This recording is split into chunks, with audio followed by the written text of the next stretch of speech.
TNT, his most played champion is Sivir. Obviously has an absurd win rate on her because Qiao Gu has an absurd win rate. Expect that to be a priority pick. I want to see more teams contesting for the Sivir is so potent right now, not just in the meta, but specifically in China because it is a big 5v5 region. It allows you that engage and that disengage options. And that's what we saw in game number 1 when Masters and EDG didn't want to play into the Sivir. They just banned it. They took it straight off the board, and they knew Def's Kalista was also pretty scary, so they removed that too. When the best team in the world is banning Sivir, maybe you should look at it. Yeah, probably worth a little bit of investigation. Qiao Gu opt to ban the Echo away from either Xie, Spirit, or Luca. I could see that being a Spirit pick. I could see him getting away with Echo. He's played Riven in the jungle, so... Yeah, a little interesting. By Kalista is the targeted ban from WE. Qiao Gu have got one left as Fizz and Victor have already been taken from the board. The last remaining ban. Will it be Sivir? I expect that it might transition into jungle priority against Swift or we had Rek'Sai and Gragas in the last game. Kind of curious to see those champions go through, but again, on 5.10, there's a lot more new champions to deal with, and obviously the bans are responding to that. It is actually going to be the Nautilus. Yeah, Nautilus taken away from WE as they... Conan gets that removed. Rise is the last ban. Again, as you mentioned, this is 5.10. That explains why Rise is being taken, because he is so strong. That said, again, all of the jungles available, Sejuani, Gragas, Nunu, or even Alistar as the support pickup if you want to go that route. There are a lot of high priority picks, and it all goes back to 5.10. There's a lot more champions to deal with, so a lot more bans are being spreaded than not so much emphasis on target banning it and kind of fine-tuning your strategy as everyone kind of feels out Fizz, Rise, and Echo. Yeah, it's kind of fun to see how Qiao Gu are planning this ban phase out, because they banned away the Nautilus and then immediately first picked Alistar, so some big priority showing for the bottom lane, though they let Sivir go through. And, oh, come on, pick it up. Spirit looks at the Nidalee, one of his best carries, while Aluka looks at the Sivir, switches it back to Gragas. Come on, go to the Nidalee. Go Nidalee, Spirit. Do it. You can do it. We're cheering for you here. And Gragas. Okay, so it is going to be the Gragas and the Sivir. So happy to see WE immediately shift gears, getting that priority pick onto Mystic, see if he makes more impact with it than he did Vayne last game. And likewise, it's a big denial away from TNT and what he's found most success on. Definitely have to keep track of Mystic's progress this game as compared to that of the Vayne, as Qiao Gu looked to put Hackerim on their side of the roster. Once again, V did exceptionally well last time. Maokai is still on the board, so we could have a similar matchup in Swift. Looking at that Sejuani there, she did receive a minor nerf in 5.10 to her W damage, but Swift says, you know what? If it ain't broke, don't fix it. Goes back to the Rek'Sai. I want to point out V picking up the Hackerim here. I feel like he's almost forced into that matchup, despite the fact that Gnar hasn't been shown yet. Gnar has a very favorable matchup 1v1 into Hackerim just because he can itemize into that Frozen Mallet. But the fact that Sivir has already been shown by WE, Hackerim Sivir is just way too strong a combo. Obviously, the On the Hunt ultimate is going to give Hackerim just flat damage because of how fast he's moving on his devastating charge when he runs into you, as well as the hard engage potential of Onslaught of Shadows. So yes, Hackerim's a very powerful champion still in the current meta, despite the kind of the tweaks that have been made on 5.10. But it's more of like a takeaway that we can't let you have Sivir and Hackerim, so we need to commit on this now. Yeah, so WE decide to opt towards a more team fight-oriented composition as Thresh is locked in for Conan, and that's going to be Aluka on that Rumble in the top lane. Kind of curious here, not really an Aluka-style champion. Again, much more about the meta role-playing tanks like Maokai and his Scion. And his Scion's been available, hasn't touched it. Ooh, you can see right now Doinby looking at that LeBlanc, as on the camera you got TCT hovering that over. Does look like last pick is still open for Xie, and Tristana's locked in for TNT, and yeah, that's going to be the same Rek'Sai LeBlanc combo from previous game. The kill pressure and absurd damage that can come out of the 2v2 in the mid jungle of Rek'Sai LeBlanc is insane. And again, like you said, if it's not broke, don't fix it. Yeah, and with that, you've got Xie looking for his last counter pick into this combination. And it is a pretty tricky combination because mid-game, you've got LeBlanc and Hackerim to deal with. Late game, you've got Tristana and Hackerim to deal with, and LeBlanc if she did well in the mid-game. Ooh. How do you deal with that, though? Shield. Yeah, just kill them all. Take Kassadin. The other storyline that we haven't really touched on is Hero, the coach for Qiao Gu. He used to be the coach for WE. Ooh, bit of rivalry there. Ooh, that's a hard word. Yep, he'll be that blonde guy standing behind them. This is actually Doinby though, so the other blonde guy. Yeah.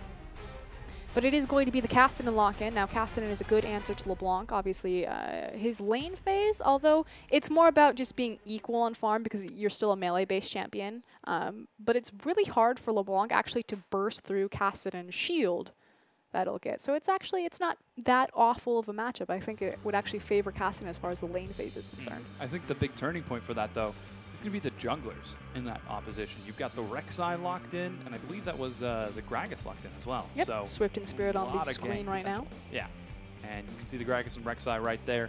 Will they be able to tilt this mid matchup in favor of Doinby once again, or will Xie end up coming out on top as he's taking that Cassinan into LeBlanc? Once again, Mystic onto Sivir, taking it away from TNT, who decides to match his hair to Riot Girl Tristana. It's important to note, though, that Cassinan's not going to have really any kill pressure on LeBlanc without his Rift Walk available. It's going to be very hard to kill LeBlanc, but he'll be able to survive the lane just fine. Yeah, I think that's the more important thing, because even though Xie didn't really have a lot of kill potential on Ahri either, he had a little bit more difficulty surviving. Well, he got the snowball pre-Ahri 6. Yeah. And so obviously if she had her post 6, that she would have been able to Spirit Walk and try to avoid that. But when LeBlanc gets that snowball so early on, your lane's pretty much done. Yeah, so Doinby very strong. We'll see if he's able to duplicate his success as we're loading into the Rift for game number 2.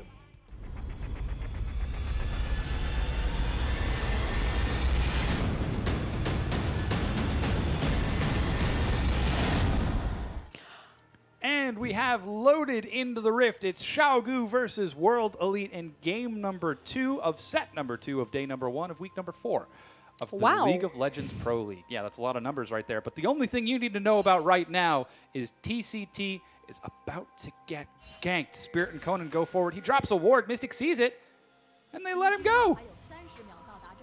That's anticlimactic. I know, you went really high there, and I was like, so excited. Hasn't wound up the animation at all. In fact, did he have Flay? No, he did not. Nope. So he hasn't skilled any ability yet. Yeah, so with that, you actually have a recall coming out of TNT and TCT, as you saw the showing from TCT in the bottom, but decides to back away. Doinby dashes forward, drops a ward, and gets right on out of there. Spirit, hits him. Uh-oh, this could be dangerous. The death sentence lands as well. Doinby is burning that crystalline flask to try staying alive. He hasn't burned any summoners just yet. The Ignite goes burned. Is he going to get out? And yeah, he is, in fact, able to do exactly that. The rest of Qiao Gu are in position to keep him alive, but that delays his lane just a bit. Yep, it will definitely give a strong advantage to Xie. The thing that I want to touch upon, though, is teams both started out in a standard 5-point covering their jungle entrances, and this is something that's very common, is that you step forward and you ward, and you make sure that the enemy team sees you place a ward to kind of mind game them. And speaking of mind games... Yeah, oh boy, Aluka's trying to set up a freeze too. Oh no, he suddenly found out. The Ignite goes down. They're going to try burning through his health bar as quick as they can. He burns Flash and gets under the turret. But Aluka's like, man, that freeze was set up so good, too. And this is what we were just about to talk about. It's the mind game, because then you rotate top. You make sure that you get the lane swap. Aluka obviously had no idea that they were going to be waiting in the bush for him. They didn't pull the minion wave to do a fast push. Instead, it's going to be a freeze. But they forced the flash as well as the TP out of Aluka. Yeah, and Qiao Gu, they clear out their own side red and immediately swing up to the top. Not even going to go to clear the blue buff or even head through that side of the jungle. They want to try diving Aluka, but this guy's smart. He learns fast. And I misspoke. It is actually going to be a fast push, especially with so many members rotating towards that top lane. Aluka, like you said, makes the correct maneuver, pulls all the way off, and more importantly, Conan timed his back appropriately, and they've now given Aluka some resources to deal and hopefully get back to this turret. This is Saving Private Aluka, and he needs to get back on the tower with at least 2 other members. Yeah, hopefully he can make it under there while the push continues from Doinby and Xie in the mid.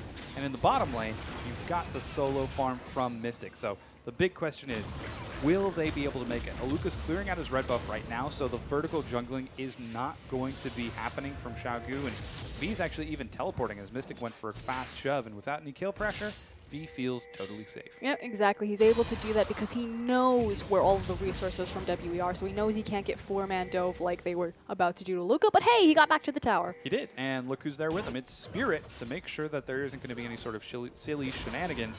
Conan's actually waiting in the wings. Remember, he took Death Sentence level 1, so they could be looking for a pick right now, except for the fact that he shows himself, and they're not looking for a pick at all. He's just saying hello. Yeah. Oh. Speaking of hello. Hello. That's like goodbye? Yeah. It's like poking on Facebook. No.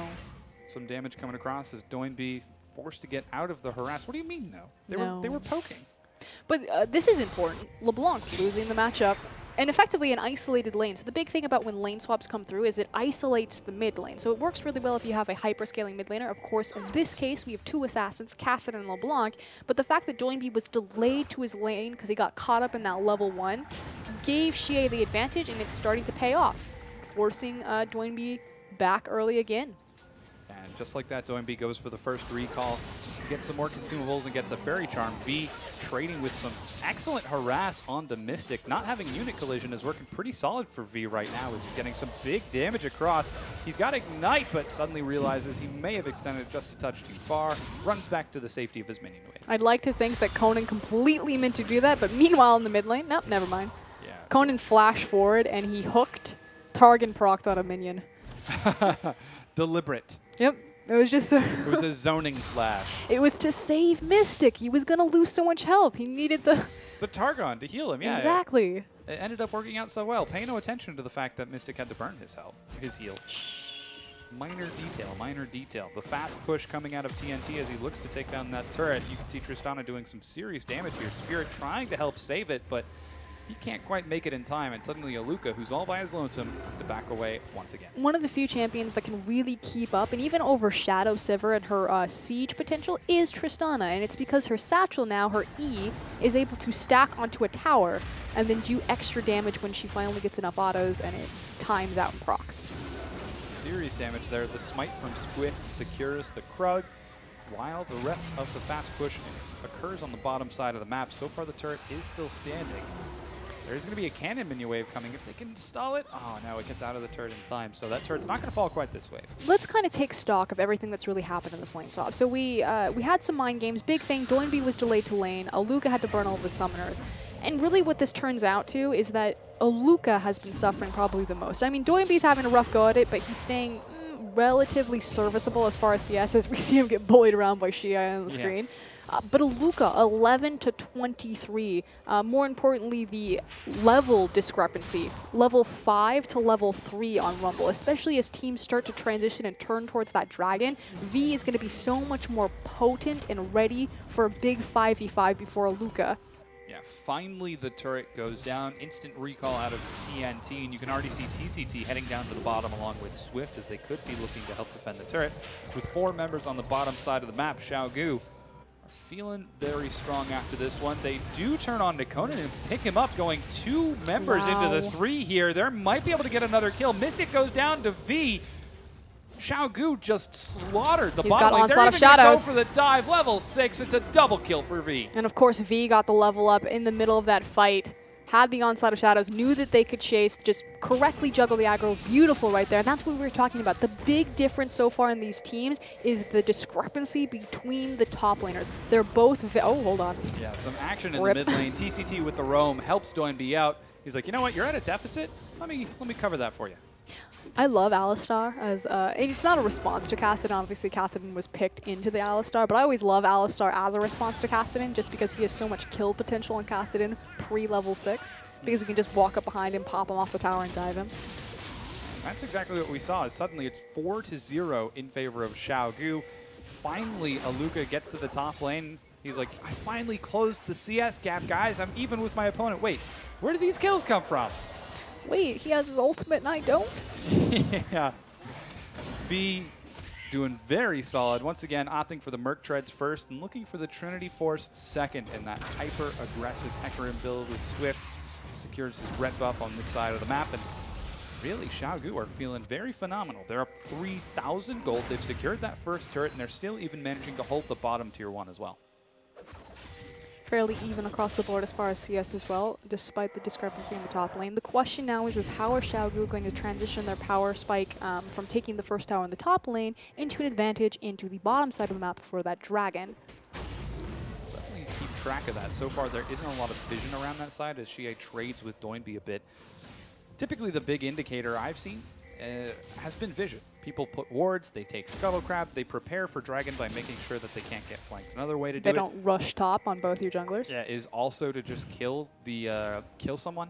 And V right now looks like he's going to be the best candidate for that, as he's got some serious damage, and Aluka still isn't level 6.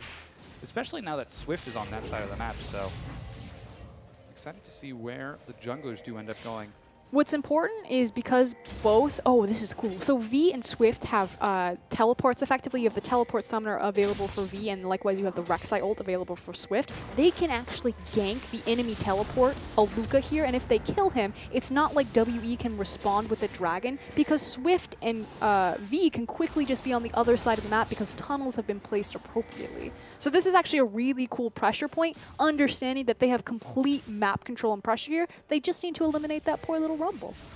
They're doing a pretty solid job so far. It's a 25 CS lead. Xie Rift walks out of that turret as Doinby and Swift zone him away.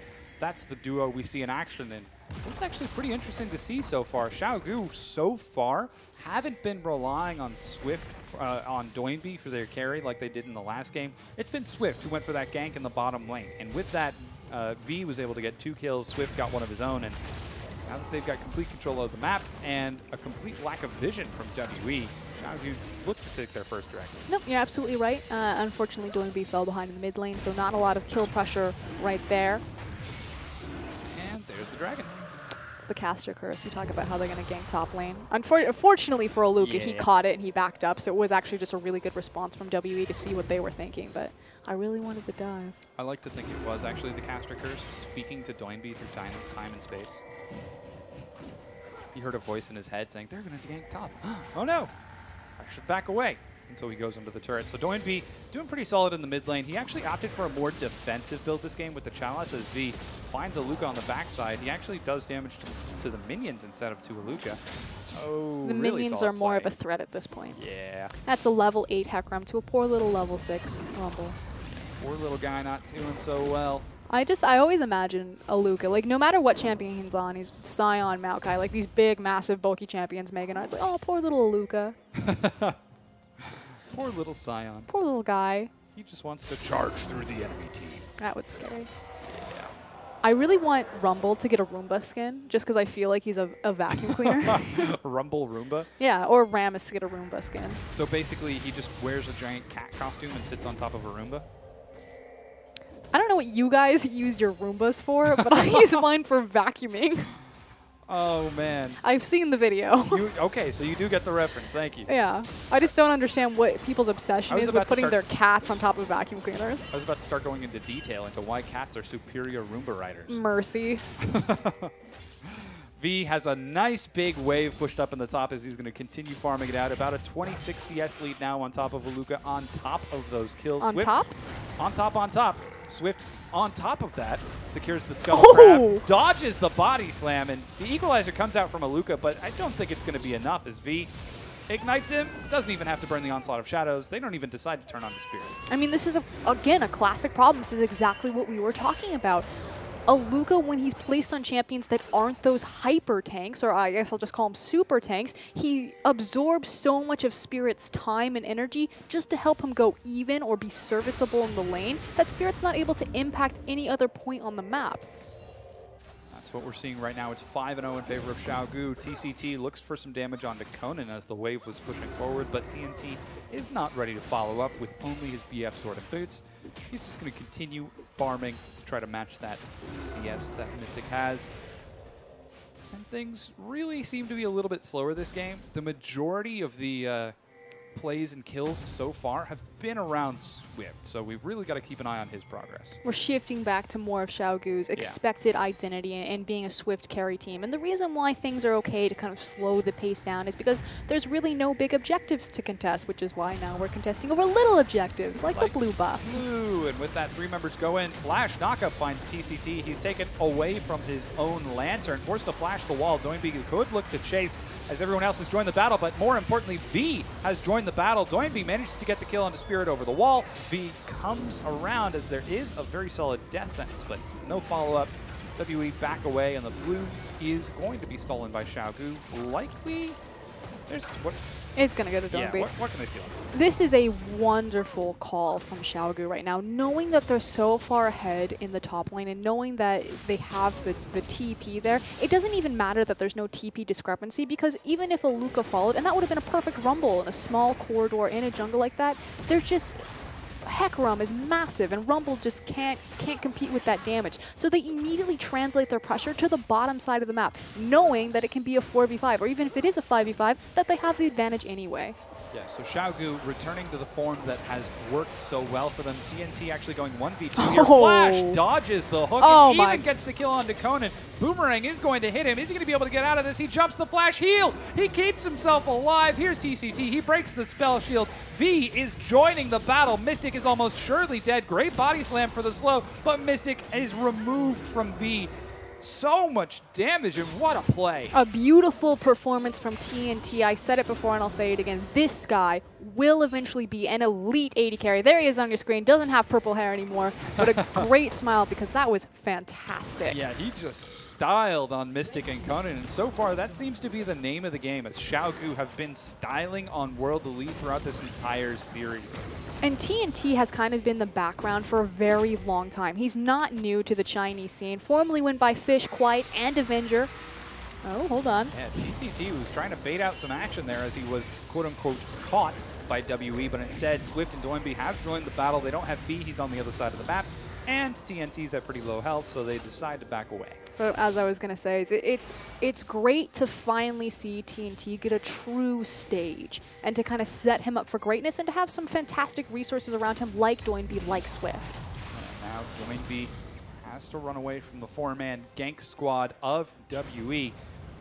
And he's mobile enough. He is on LeBlanc with the Athene's Unholy Grail first. He's got more than enough mana to keep himself out of there. He's even looking for the flank right now with the Mimicked Distortion to fully clear out that minion wave. Actually goes in as Swift decides he wants a fight. This is 3 versus 4 here. Now 4 versus 4 as TNT has joined the battle. Mystic comes in, making it a 3 versus 5, and the kills are coming across left and right. It's QG picking up a majority of them. They're turning in. He's getting reset after reset here. Are they going to dive this? He jumps into the turret to try to get damage on the Spirit, but little Tristana can't take that turret quite long enough. He goes low. Is Spirit going to go down? It is. An ace for Qiao Gu.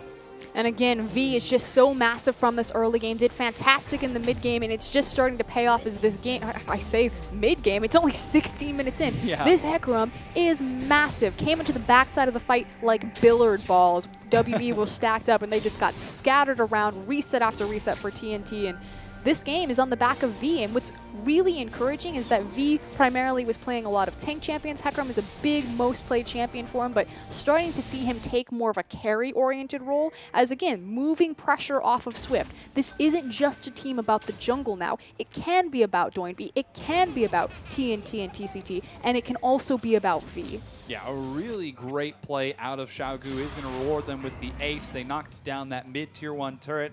And unfortunately, they were not able to take the mid-tier 2 just yet, but Dragon has now respawned, and everyone's headed onto that side of the map. TNT looking very strong, and Doinby very strong himself as he decided to go for the more defensive build this time. He doesn't want to take any chances with GA's Kassadin. We talked about the Swippy Swappy. So the Athenes and the Chalice, I call the Thirsty Cup and the Big Gulp. Which you can now purchase from 7-Eleven. Yep. Oh my gosh. The Sippy Cup and the Big Gulp. Thirsty Cup. The Thirsty Cup. Why is the Thirsty Cup? I don't know. Because you're thirsty for the mana regen? I guess so. What about the Forbidden Idol? I can't say that one on air. Yeah, so the Dragon is going to be secured by Qiao Gu as they've got complete control over that side of the map. And with all of the tier 1s down, what's next for Qiao Gu? The game. I mean, to be frank, we're at a 10K gold deficit. I said mid-game into late game because the game was just spiraling so out of control. Again, it's only 18 minutes. The surrender button isn't even an option for WE. Yeah, this game is accelerating quickly out of control, and despite the, I would say, a better draft phase to their previous game, it's just not quite working out this well for Qiao Gu. But again, for WE. The weaknesses in putting a Luca on these champions that he's not comfortable with and absorbing so much of Spirit's time. WE really excel when Spirit's able to give his attention to either Mystic or Xie. And in a lane swap like that against Xie, he did fantastic. He got actually the edge on Doinby, but it didn't equate into anything. Yeah, take a look at the wards for Qiao Gu on this side of the map. They don't have a single defensive ward. They're all offensive. And speaking of offense, they find Aluka under his tier 2 turret, and they ignore it completely. Going for the dive, they harass him, burn his flash, burn his equalizer. He just wants some CS, guys. Nice thing is that Aluka is starting to shore up the level discrepancy. He is level 10 to V's level 11. 12. No, he just got 12. Darn it, I tried to give you something, Aluka. Still 2 levels down. I'll keep fishing for him. Yeah, Doinby does secure the blue. No, TNT gets it. He's like, ah, come on, guys. What's with the LPL and stealing blue buffs away from your mid laner? Sometimes you're just thirsty. He's got a thirsty, or he's got a big gulp. He doesn't need the blue buff. But he already has one, too. No need to be greedy. Dude, Zed needs blue buff. Cooldown reduction. Yeah, I was going to say, it's a CDR. I use it for my energy regen. I would say that normally this is about the time that teams are setting up for Baron just because there's a window of opportunity where the dragon is down. So for 6 minutes you can play to the top side, but it hasn't spawned yet. Well, you're actually only 6 seconds away, so hold on to that point, and now. Okay. So teams can start setting up for the Baron now. Oh, really? I mean, that was your point. Hold on, though. Yeah, Doinby getting aggressive. Swift dives into the front line. He's 1v5 here, but suddenly V has joined the battle, and that's a little bit more even. TCT tanking under the turret. Doinby gets under. The Ignite burns him down as V is doing some serious work here. TCT doesn't even care that there's a turret there. The rest of Qiao Gu complete the dive, and so far Mystic has been the only one to go down, but finally TCT falls to Xie. And this is going to be the tier 2 turret siege out of QG. That was a 6 versus 4, and the reason why I say that is because oh my goodness. Poor Aluka. Tristana wasn't there, and WE had a tower. Yep, excellent play out of Qiao Gu. They take down the tier 2. Xie looking to clear out some of the Rek'Sai tunnels, but he's not even going to get that for himself as he's running for his life, but I think he's going to run out of mana before he can outrun Qiao Gu. He's fine. Swift can't cut him off just because he is such low health that it would be a risk that he could trade 1-for-1, and I don't think he wants to die for free to Xie. Yeah, 1-1 and 8. You got to protect the KDA. He's got a 9 KDA right now. Doing Swift things. Hashtag Swift things. Doinby, despite going for a fully defensive start, has now completed a needlessly large rod and is shoring up that KDA to a 4-0-2. But I mean, look at V, man. He's 8-0-4. You can even see on the player cam on the bottom left down there, TNT is grinning from ear to ear. QG are having a great game. He's probably looking at the CS difference between Doinby and Xie right now. That's 70 CS. If you have to think that every 12 to 13 CS is effectively a kill's worth of gold, you just do that math real quick. 6 kills? Yep. 7 kills? 6.5? Less. Ish. Because you got 12 to 13. 12 to 13. Yeah, it's about 5 or 6.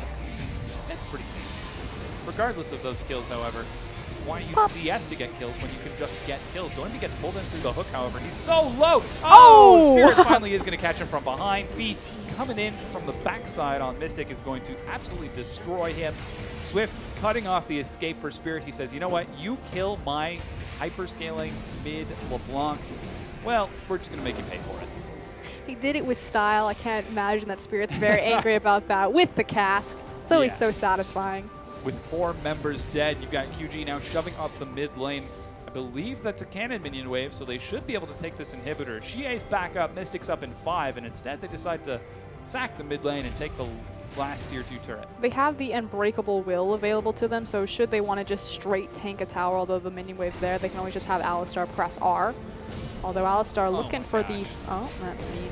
Yes. The turret goes down. TCT 1v4 now as he's trying to tank up in the front Flag. line. CC locks him up so much, but they just cannot hurt him. Equalizer cuts off his escape path. Righteous Glory now burned in order to escape, and V goes in. He scatters the billiard balls. Conan is the first to fall. It's a double kill now for TNT. It's V who gets a kill for his own, and while Aluka decides to join up with the rest of his team, he realizes they're already dead, so just runs back to the fountain. Beautiful play from V right there. He hit 4, I think it was either 3 or 4 members, and TNT with his positioning over the wall, splash damage across all, leaps in, and that's a clean sweep for Qiao Gu. Yeah, Qiao Gu going 2-0 in this series with an incredible game. We saw multiple carries coming across for Qiao Gu. It wasn't Swift who put the team